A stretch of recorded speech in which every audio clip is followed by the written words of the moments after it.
Are you Jack Smith? Who are you? Why am I here?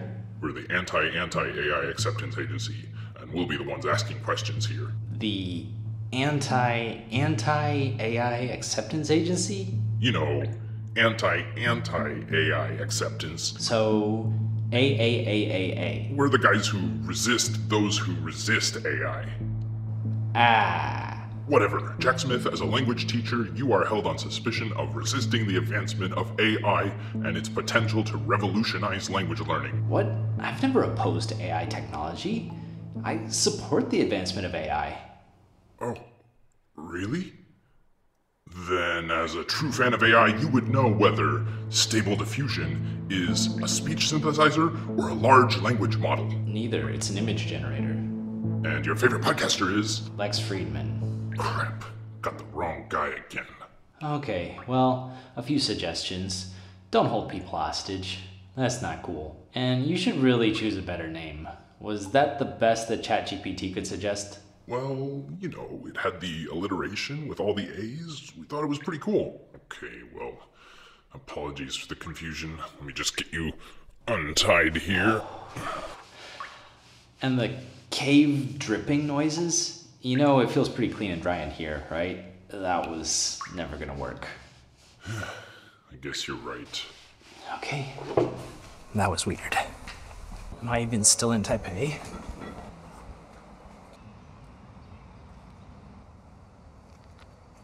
Man, it's warm outside now. How long has it been? Man, I have to shave. Wow, it's so good to be back and talking with you guys again. It seems that the conversation around AI is really heating up these days. So why don't we go ahead and talk about that today? People are watching the advancement of AI with excitement and dread. Excitement that it can improve our lives and work in so many ways, but dread that our jobs will be replaced. Will I continue to be a language teacher, or will I have to find something else to do? Will AI be your next language teacher? The short answer is no, and I want to explain why in this video. But before I do, I want to make a quick note. This video might get a little technical and difficult, so don't be afraid to turn on the subtitles you need. 可以开英文或中文字幕. Let's break the rest of the video into 3 parts. First, what is AI? Second, what problems does AI currently face? Third, what role will AI play in our daily lives? A lot of the fear surrounding AI stems from a lack of understanding of what it even is or how far it has progressed. I want you to leave this video with a little better understanding of what AI is. As long as you're not an AI researcher, I hope you'll find this helpful. Now, I don't pretend to be an expert in AI, but I've always been interested in computers. Ever since I built my own computer in high school, I've always kept up to date with what's going on in the computer science world. Let's start with some terms that we've probably all heard. Artificial intelligence, machine learning, neural networks, deep learning. What on earth do all of these mean, and how do they relate to each other? The list I just gave you are actually categories and subcategories. AI is the largest topic. Machine learning is one part of AI. Neural networks are one way that AIs can learn. And deep learning just refers to a neural network that is several layers deep. So perhaps it's important if we just go back to this very basic term, AI. What is artificial intelligence? Well, I can definitely tell you what artificial means. It's an old word that basically refers to making something by hand or by craft. So now we know that artificial intelligence is just any intelligence that is made, in this case by humans. But what about intelligence? What makes something intelligent? The earliest uses of the word intelligence are connected very strongly with the word understanding, but I believe that our current use of the word intelligence includes more than just understanding. I like the way this definition puts it.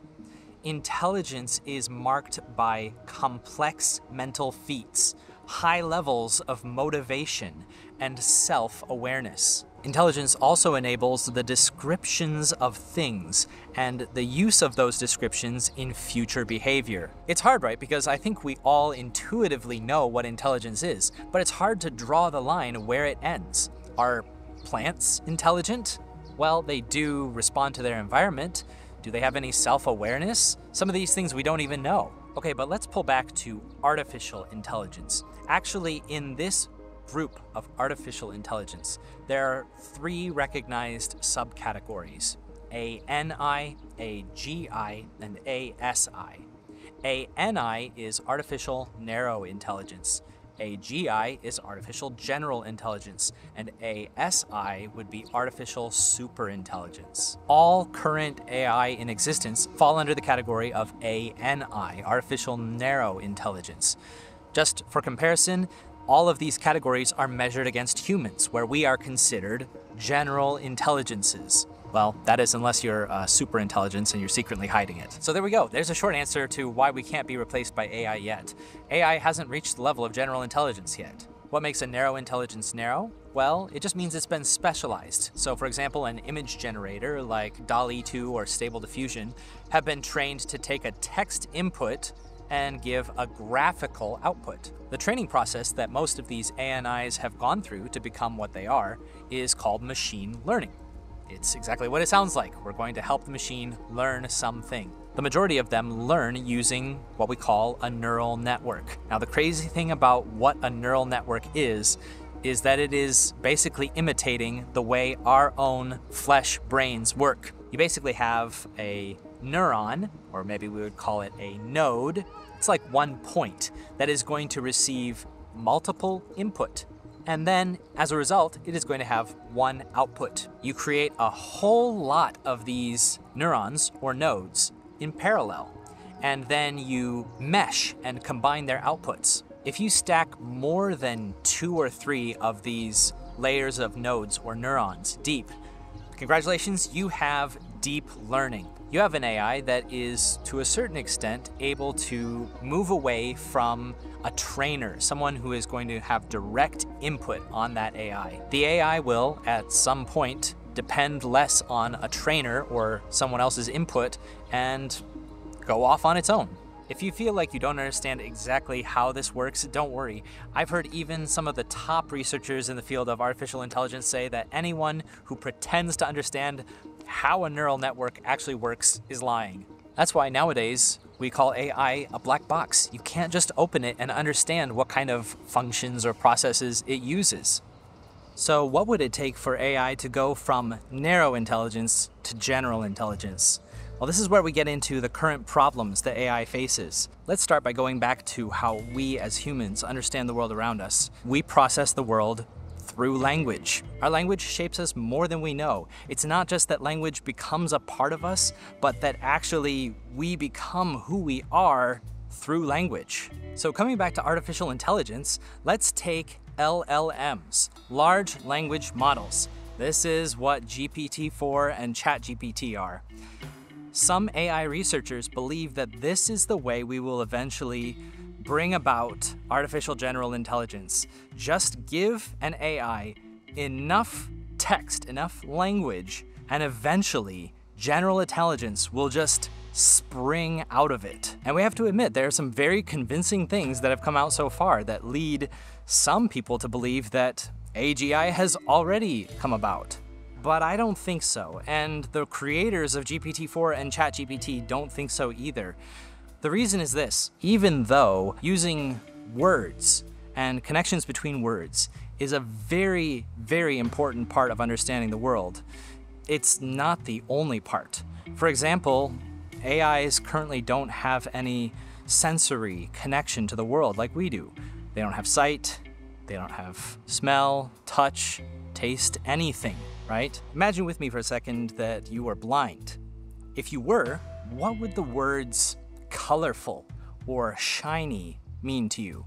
Interestingly enough, I've heard that people born blind, that is, people who have never had a visual experience in their life, do not dream in images. Instead, they dream in tastes and smells and feelings, which makes sense, right, when you think about it. So now put yourself in the place of an AI that has no sight, taste, touch, smell, or anything. So is that the missing ingredient to reach AGI? Is it some kind of body or sensory experience of the world? Well, that could be one part, but what if we turn to emotions next? I mean, emotions for us humans are caused by chemicals and feelings of warm or hot or my heart beating fast. How on earth are we going to replicate that in a machine?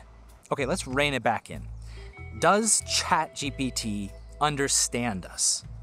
Well, it depends on what we mean by understand. If you just mean logical communication, then yes, ChatGPT does understand.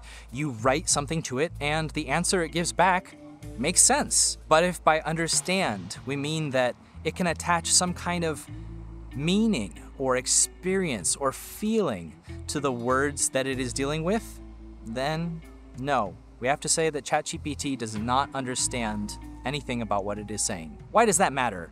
Why should it be important whether our AIs truly attach meaning to what they are outputting, or whether we reach AGI or not? Well, let's just explore what happens when you don't actually understand anything about what you're saying. How about the problem of true or false, of fact or fiction? Can an AI lie to you? Well, it can tell you information that is not correct, but it doesn't even have any idea of what is true or false. It doesn't even have any idea or meaning of any words it uses. So to it, there is no lying. There is just putting out words. Some people hoped that just by increasing the quantity of data or input that we train our AIs on, we can help it always give true answers.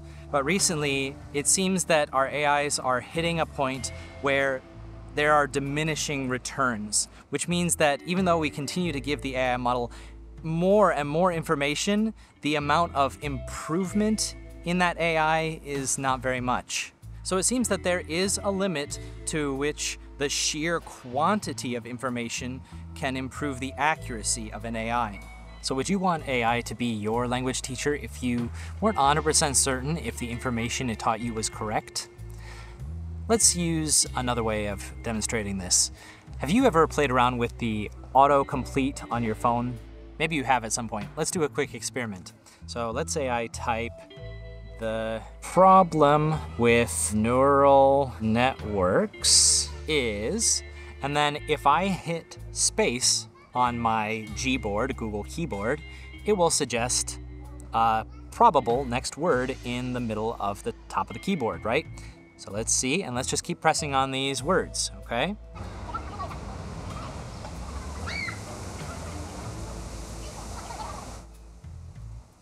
The problem with neural networks is that the one you sent me no, if you need anything, let me know. If you need anything, let me know. If you need anything, let me know. If you need anything, let me know. So of course, this AI that is doing this next word prediction is a very basic one. It's just designed to try to help you type a few things. But this is basically what ChatGPT is. It's like a supercomputer version of predicting the next word. The positive thing about that is that these language AIs are fantastic in terms of learning about what is natural writing, good grammar, and so on. And I've already mentioned how much I admire Google's spell check and grammar check AI. It's amazing. I agree with almost every one of its suggestions. But at the same time, until the AI on the other side is an AGI that I know can have some concept of truth, and perhaps remember things about me and give consistent answers, then I'm not going to rely on it as my teacher. All right, well, good job sticking through the video up to this point. If you have, or if you skipped here, I don't blame you. Part 3, what role does AI play in our lives? What role will it play for language learning? Now, just because I mentioned that I wouldn't trust anything other than AGI to be a true 100% language teacher doesn't mean that AI is useless for language learning. To make a comparison, if you said that because microwaves and toaster ovens exist, you never want to eat anything prepared by a chef ever again, most people would think you're pretty crazy. But does that mean that then microwaves and toaster ovens are useless? No, of course not. They're great tools. We're already using AI all the time for language learning. If you use any kind of voice recognition on your phone, maybe for Google Translate, that is a kind of ANI that specializes in speech recognition. We have AIs guiding the Google searches that lead us to the articles we need to learn from. We have AIs recommending the YouTube videos that we would be interested in. We have AI that correct our spelling and grammar. That's why I'm not afraid and rather enthusiastic about the creation of AI tools that can help us learn language. In fact, I'd like to share another one of my recent favorites with you in case you haven't heard of it already. It's called Elsa Speak. It's an app designed around AI speech recognition and helping improve pronunciation. I learned about it through one of my students and got a chance to test it out, and the results are impressive, convincing. It can do a very good job of analyzing your current English pronunciation and helping you identify what are the weak points or the areas that you should practice more. You know what I love is when my students can take a report from something like Elsa Speak and bring it to class. And now I have supporting information, not just my own ears helping correct their pronunciation, but I also have another reference to help guide them and improve their pronunciation. To end, perhaps we can ask one last question. Is AGI even possible? Will we ever have an artificial general intelligence? I personally am in the group of people who believe it is possible, and I think it will be even within our lifetimes. But I wouldn't expect it to think the way that you or I think. I think the things that AI will produce will be amazing and totally down a different path from what we as humans create.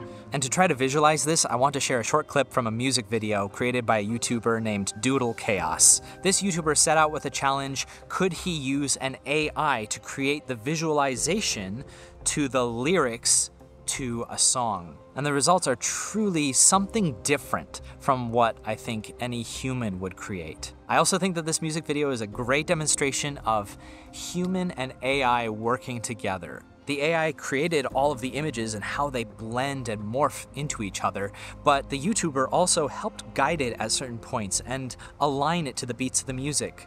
So I hope you enjoy, but afterwards, before you leave this video, let us know your thoughts. How do you feel about AI? What kind of AI tools do you already use for your language learning? And also, as you can probably tell, Anne and I are extremely busy these days. But don't worry, we're not abandoning this channel. Please stay subscribed and watch out for our next video. Until then. Tuning out of starlight, the innocent lifetime flickers and flashes under a canvas. No, nobody seems worth it, while the feeling's sophisticated. The view is so restrained. The past is nearing closer and closer, I fear. So let's just cut the bullshit and tell me who's independent. Thumbs twiddling and your life's escaping your mind. Keep in mind, well, the air ain't as free as it used to be, but that's quite alright when you're still 18, it seems to be. And I'll tell you who's overrated. What's a beautiful person with some hideous dreams? Well, the lining isn't silver. We're verging on the side of the road that'll take us home. The edge of us is getting weighed. Read about your life in your local papers. Realize the end of us is getting near.